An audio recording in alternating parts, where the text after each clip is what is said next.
চট্টগ্রাম বিশ্ববিদ্যালয়ের শিক্ষার্থী ও স্থানীয়দের মধ্যে দফায় দফায় সংঘর্ষ শেষে অভিযানে নেমেছে যৌথ বাহিনী।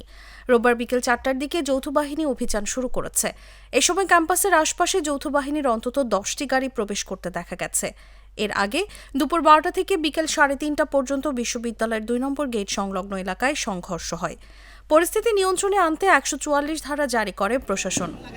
জানা যায় দুপুর ১২টা থেকে বিকেল ৩:৩০ পর্যন্ত টানা সংঘর্ষ চললেও এ সময় আইনশৃঙ্খলা বাহিনীর কোনো সদস্যকে দেখা যায়নি। বিকেল ৩:৩০টায় হাটহাজারী উপজেলা নির্বাহী কর্মকর্তা মোহাম্মদ আবদুল্লাহ আল মুমিন সই করা বিজ্ঞপ্তিতে ১৪৪ ধারা চালু হলে এর প্রায় ৩০ মিনিট পরে ঘটনাস্থলে আসেন যৌথ বাহিনীর সদস্যরা।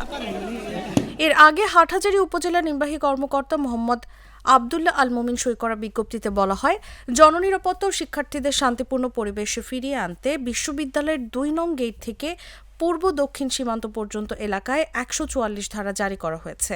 ৩১ আগস্ট বিকেল ৩টা থেকে আগামী ১ সেপ্টেম্বর বিকেল ৩টা পর্যন্ত এটি কার্যকর থাকবে। এই সময়ে উন্মুক্ত স্থানে সকল প্রকার সভা সমাবেশ, মিছিল, মিটিং, গণজমায়েত, অস্ত্র বহন ও ৫ জনের বেশি লোকের একত্রিত হওয়া সম্পূর্ণ নিষিদ্ধ ঘোষণা করা হয়েছে।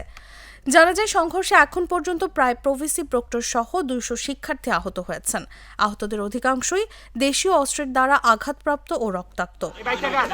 শনিবার রাতে এক ছাত্রীকে দারোয়ান কর্তৃক মারধরের অভিযোগকে কেন্দ্র করে শিক্ষার্থী স্থানীয়দের মধ্যে সংঘর্ষের সূত্রপাত ঘটে। রোববার সকাল থেকে ফের সংঘর্ষে পরিস্থিতি ভয়াবহ রূপ নেয়।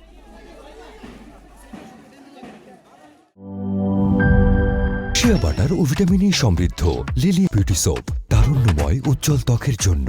রিমার্ক।